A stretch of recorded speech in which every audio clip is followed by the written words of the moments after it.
Hello everyone, this is Fabio and welcome to a new game discussion video. Today I am very excited because I can finally talk about the latest game that I finished that I didn't expect to like it this much. And I'm talking about Legend of Heroes, A Tear of Vermillion, or I should say Legend of Heroes 4, A Tear of Vermillion, the sequel prequel to Prophecy of the Moonlit Witch. This is part 2 of the Gagharv Trilogy, although it was released by Bandai as the first game, hence the name. But for all of you who knows about the Legend of Heroes series and the Gagharv Trilogy, this is actually the second game. But in a weird way, you can play also in the order of release, but that doesn't matter. Let's start from the beginning. Tear of Vermilion was released by Neon Falcon in 1996 on PC, then re-released on PlayStation 1 and newer PCs only in Japan. Um, and it's interesting that it's actually not the first Legend of Heroes game that we had here in the West, even though it's called Legend of Heroes 1. The actual first Legend of Heroes game that um, was released outside of Japan was actually the first Legend of Heroes, part of the Dragon Slayer series, Dragon Slayer 6 Legend of Heroes, released on the TurboGrafx 16 in 1992. But since then, we didn't have any Legend of Heroes games until Bandai released this game, Tear of Vermilion, for the PSP, both in Japan and in the West. Probably because they saw that the Gagharv Trilogy was a very successful series, and Falcom decided, let's try to bring this game to the West. And we really appreciate that since it's a fantastic series so far. What is the basic story of Tear of Vermilion? Of course, I'm trying to avoid spoilers or anything like that. Um, the story begins with two young brothers, Avin and Emil, two orphans, who are separated by an organization called the Octum's Apostles, who are interested in killing them or kidnapping them, but the rival organization, the Bardus Church, actually managed to save them and separate them. And for many years, the two brothers lived separately until Avin, a couple of years, some years later, now a young teenager, decided that it's time to look for his sister Emil, and together with his best friend Mile, leave his village and start this big journey that will bring him around the world of Elfildin. So it's not the same location of Moonlit Witch, of course. There is a reason for that. And during this journey, a huge story will develop that it's focused on the fight between the Bardus Church and the Octum's Apostles, that it's a reflection of a biggest fight in this universe between the two gods that created the world. Bardus, the god of light, and Octum, the god of darkness. And it's interesting that this fight, it's not seen in a simple way. It's simply light versus darkness. It's in a slightly deeper way and more interesting. I mean, it's nothing particularly new, but always interesting to see that the two gods are actually depend on each other. I mean, light cannot survive without darkness, and vice versa. In fact, at the beginning of time or something like that, Bardus sealed Octums away, but in this way sealed himself. It's a kind of interesting concept that has a big importance in the story because religion has a big role in Tear of Vermilion. And progressively, Avin continues his journey to look for his sister, and he becomes one of the main uh, players in this major fight between light and darkness. Even though it's interesting that its main concern, it's always his sister during all the story, even at the end when you face the God of Darkness 7, say, I don't care about the fight between light and darkness, I just want my sister back. That was great. I mean, like, very, very interesting. It didn't become all of a sudden a paladin for the Bardus Church. So this is the main story. I cannot tell you more because it will spoil it, because it's one of the best features of this game, if not the best, probably, it's the story.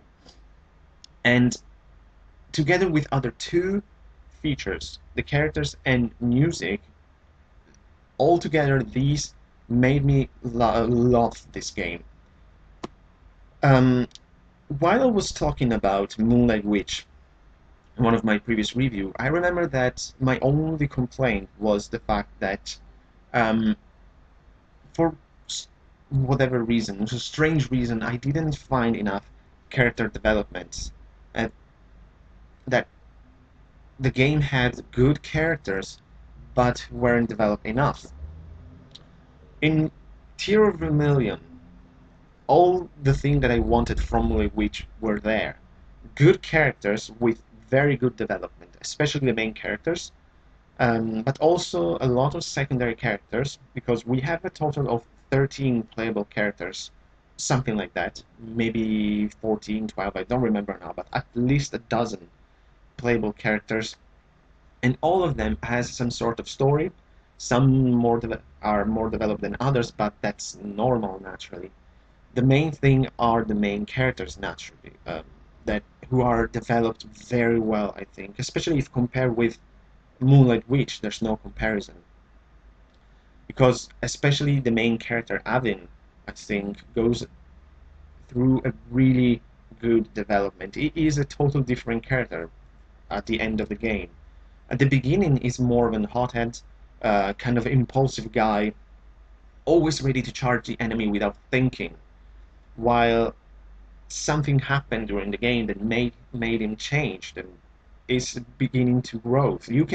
I sensed that growth while I was playing, and it was really welcome. I was like, wow, Alvin is a really well developed character. I can see how he is changing. He's very different from the beginning. And you have other excellent characters. First of all, I have to mention Rutis, naturally. The main, probably together with Emil in a way, the main female character, probably the main playable female character. And her development, maybe it's the best of the entire game, even better than Avin. Because at first, and I'm not spoiling anything by saying this, she is your enemy, actually. She is a member of the Optimus Apostles. But something happened during the game that made her change her mind, or at least it's not that simple. She doesn't become good all of a sudden, but she started to travel with you, and having some sort of inner struggle within her that progressively change her. I mean, it's, as I said, it's not a sudden change. A sudden change. It's something that progressively changes her until the fantastic ending. Another great character, of course, Mile, Avin's best friend, and is complete opposite at the beginning of the game. As I said, Avin is a really impulsive character who doesn't really think. Mile is more the voice of reason. He is more calm. He is always suggesting to Avin to take it easy, don't rush into troubles, these kind of things. And it's nice how strong their friendship is in the game, and the things that happened to Mile during this game were fantastic. I mean, in terms of story and developing, I didn't expect, especially at the end. Of course, I'm not going to tell you, but first of all, something happened, like the halfway point in Tear of Vermilion, because as a good JRPG, of course, it has the halfway point that caught me by surprise. I mean, at that point, I saw that coming and saying, something is going to happen here because it's going too well, but I didn't expect something like that. And then the ending. Of course, I'm not telling you what's going on, but when something happened, I mean, at the end, of course, it's not a spoiler. You fight Octu, the god of darkness. But as I said, it's an interesting fight because you do not fight because he's the god of darkness, because he absorbed Emil inside of him, and Abin say, I want my sister, I don't care about the light of darkness. Because in a way, he recognized that both gods are important. And when I defeated Octum, I was like, oh yeah, I'm the man. I defeated the gods. And at that point, however, something happened, and I was like, what? I totally didn't expect that. And it opens the fantastic ending to the game, that it explains actually what a Tear of Vermillion is. And I didn't see that coming, but it was interesting. And I see, oh, I see, I can understand that. And it was such a beautiful ending in a way, very focused on friendship and love and those kind of things that are always welcomed. And it was a fantastic way to end um, this great story. But that moment after the final battle, really, I really didn't see it coming. I was like, whoa. And then we have to mention another great character who, unfortunately, I say, is not playable, but has a big role in the story and it is very interesting. And I would, maybe it's the only small complaint that I have with the game. It's just a detail, and that is Madram. And I'm not going to spoil who he is or his role, but let me tell you that it is such a good, tragic character. There you go. I couldn't find the word. He is tragic because what happened to him, it's a reflection of what could have happened to Havin, the worst case scenario. Just tell you, just tell you this. And I would love to have Madran as a playable character because, in a way, he is very similar to Avin, but so different at the same time. And his tragic story, it's so important for the game, and it's the only thing that I think it wasn't developed as much as it should in a way. It was very good. It's what the story of Madram. It's excellent as a part of the plot in Tear of a Million, but I think it could have been even something more. I mean, using Madram and see more flashbacks of him or something like that. But what we have is excellent, I think. I mean, really, really good. Let me tell you this. And then we have all the other secondary characters. Um, as I said, we have at least a dozen characters. Um, some of them, it's true, were not as well developed as the main characters. Well, they're secondary characters for a reason. Maybe I would love some more development for some of them.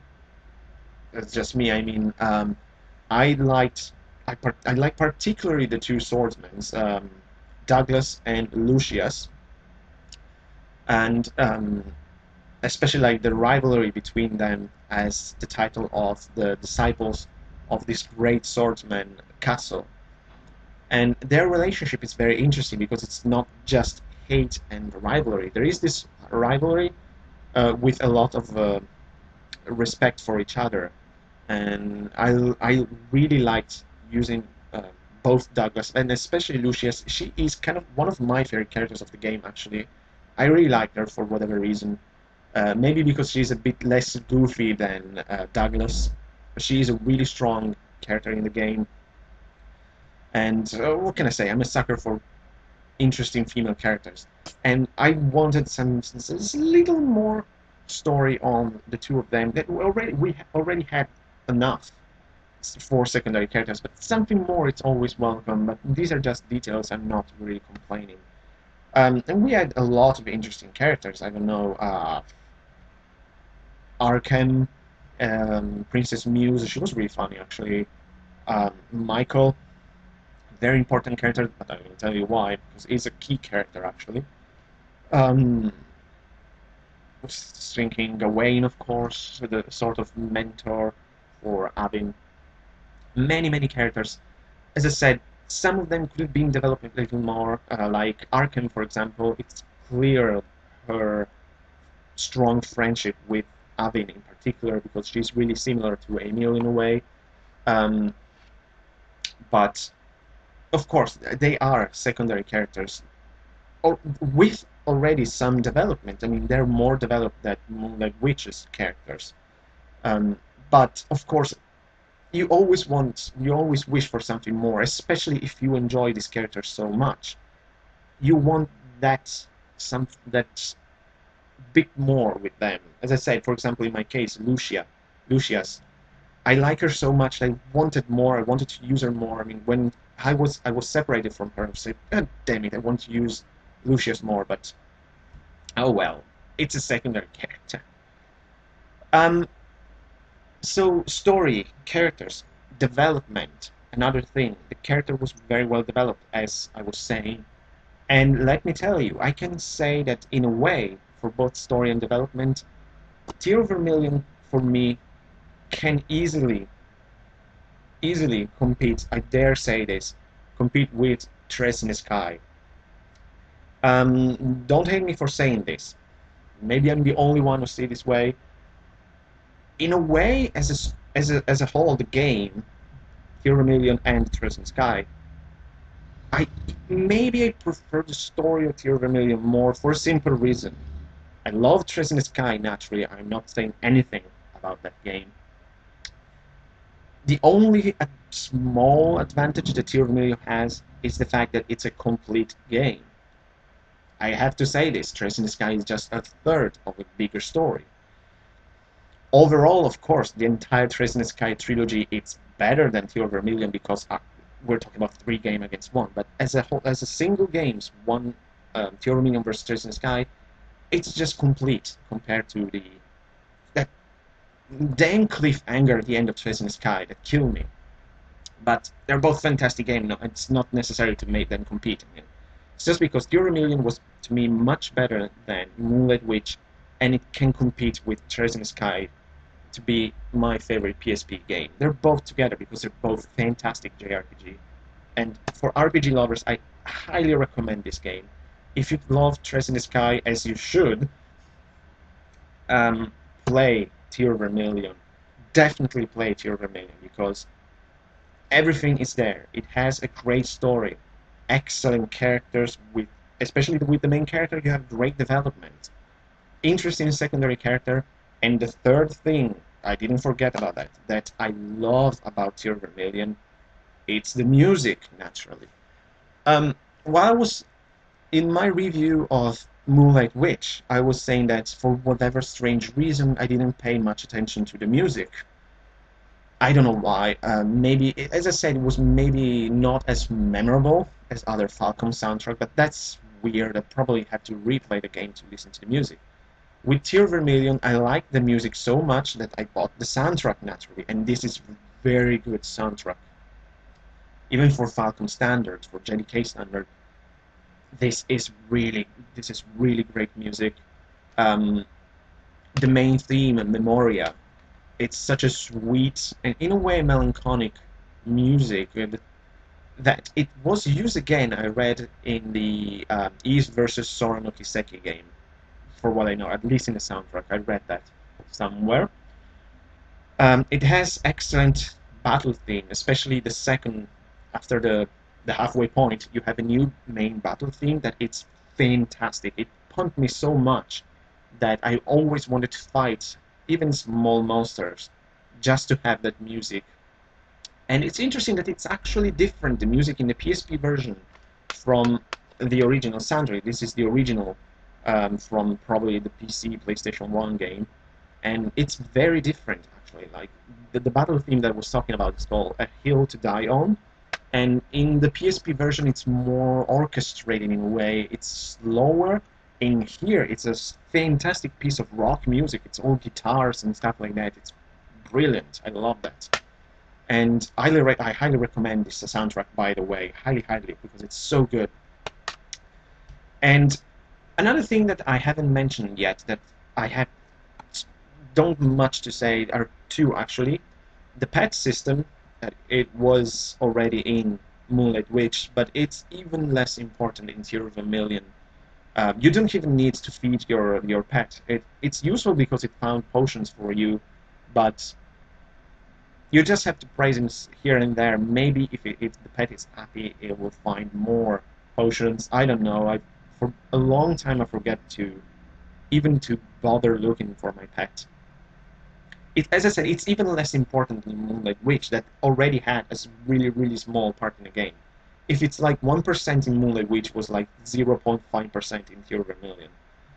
And then the combat system, it's exactly the same in Moonlight Witch. It's the same combat system, so it works fine. It's very simple, it's very intuitive. It has the attack, magic, deadly moves, skills, that kind of thing. And since it's the same, as I said, it's the same thing that I thought in Moonlight Witch.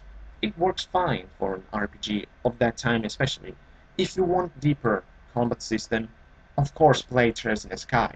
It has, among the Legend of Heroes game, easily the best and deepest combat system. In Tear of Vermilion, it works fine. I mean, it's not a bad combat system. It's just very simple. It's basics in a way. I don't have much to tell about the combat system. As I say, it's the same in Moonlight Witch. It will be probably the same in Song of the Ocean. And play Tear of Vermilion, play Trails in the Sky. All this Legend of Heroes game confusing me. Play Trails in the Sky if you want a deeper combat system. And finally, the graphics. Like, I'm talking about less important things because the main focus on Tear of Vermilion are story, characters, and music. That it's excellent. Big thumbs up. And pet system, combat system, they're okay. They're not important for the game. Graphics, it's the same gorgeous 16-bit kind of graphics of Moonlight Witch. It looks very similar. Maybe Tear of Vermilion is a bit better. I don't know, honestly. I didn't notice that difference. I like it very much because I admit I have a soft point for these 16-bit sprites. They're just gorgeous to me. Looking at these characters, but then with those gorgeous looking anime um, drawings of the characters while they're talking during dialogues. It's just a gorgeous looking game. As I said, I love this kind of 16-bit graphics, and it's just the same as Moonlight Witch. Again, it will probably be the same in Song of the Ocean. So, in a way, again, I don't have much to tell about graphics because it's just the same as before, and it worked. I liked it. So, in conclusion, let's start to wrap this up because I can go on forever with this game. There is one more thing that I want to mention: the connections between Moonlight Witch and Tear of Vermilion. My suggestion is to play the games in the right order. Play Moonlight Witch before, because in Tear of Vermilion there are some elements that connects it with Moonlight Witch in an interesting way. A small example that it's not a spoiler, don't worry. Um, in Moonlight Witch, there is a side quest that is focused on finding the books about Sapphi, the swordswoman. Well, in Tear of Vermilion, you actually discovers who Sapphi is, and it's a funny thing. You actually meet the writer of those books. It was a funny side quest, a funny thing. I really like this kind of little things, but it's interesting. I say, oh, there's a cool connection. That probably you will get this if you play Moonlight Witch. But um, another thing that it's very important for the general story of the Gagharv Trilogy, it's the character of Michael.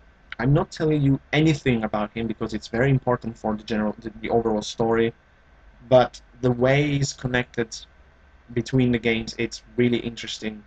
I didn't see this coming at first. Then you see, oh, I get it. I remember him from Moonlight Witch. And also, if you play Moonlight Witch after Tear of Vermilion, you will not get the final scene of the game.